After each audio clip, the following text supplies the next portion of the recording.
Hello guys, welcome po ulit dito sa ating kusina. Ngayon naman po ay magluluto tayo ng masarap na gulay. Please keep on watching. Ito ako guys ng kalabasa gagataan natin. May dalawang talong pa ako. Binili ko 10 isa. Tsaka dilis. Malunggay. Yan.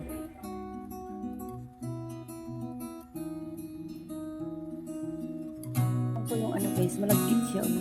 Ganito yung klase ng kalabasang malagkit.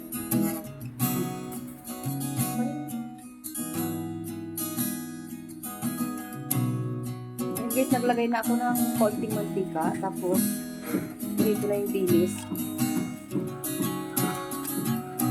Isangag muna natin yung ating dilis.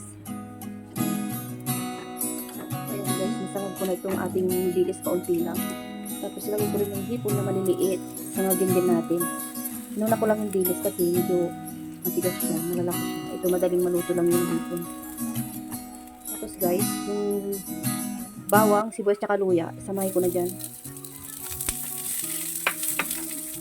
Pag nagisa na natin, lalagyan na natin yung gata.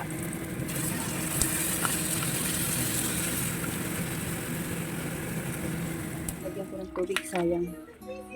Simutin natin. Yan. Paminta.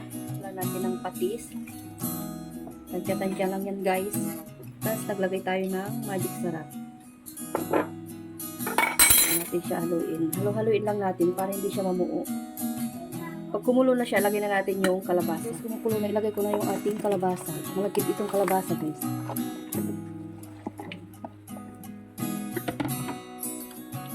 Hayaan ko lang muna siya. Pan natin. Check ko yung ating kalabasa kung malambot na. Ayan. Okay na siya guys. Tikman ko muna kung tama lang yung lasa.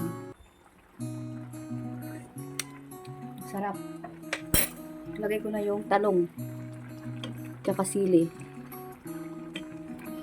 Nakababad yung talong pero maitim pa rin yung ano. Wala akong mabili dito sa amin ng sitaw. Talong lang yung meron dito sa aking kusina. Ayun, takpan ko muna. Maya-maya ilagay na natin yung malunggay. Ayan, luto na yung ating kalabasa at talong. Kaya ilalagay na natin yung malunggay. Ako, sarap nito guys. Yung mga hindi kumakain ng karne, bagay na bagay ito oh.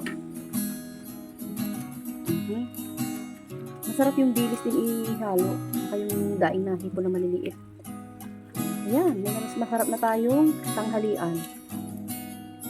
So yan guys, marami po salamat sa inyong panonood. Pa-like and share naman po itong video na to.